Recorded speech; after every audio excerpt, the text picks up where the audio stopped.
சொல்றதுக்கு தமிழக டிவிக்கு ஆர்ப்பாட்டம் பண்ணிட்டு இருக்காங்க. யாரு? டிவிக்கு.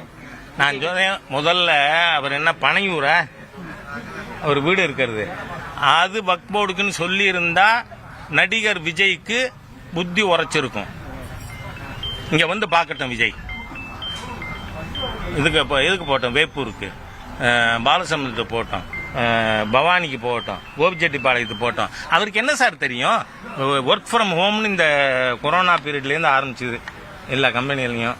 அந்த மாதிரியா is politics also work from home தான். அதனால வீட்டில் இருந்துட்டு ஏதாவது பேசிக்கிண்டு அறிக்கை கொடுத்துட்டு இதுக்கு 100% இந்து விரோத செயல்பாடு. இதில் சொல்றதுக்கு எனக்கு என்ன ரிசர்வேஷன்? ஒரு ரிசர்வேஷன் இல்லை. நடிகர் விஜயினுடைய வக்ஃப் சம்பந்தமான செயல்பாடு பச்சை ஹிந்து விரோதம், ஹிந்துக்களுக்கு துரோகம். இதை நான் வெளிப்படையா சொல்றதுல எனக்கு எந்த ஆட்சேபனையும் இல்லை. நன்றி.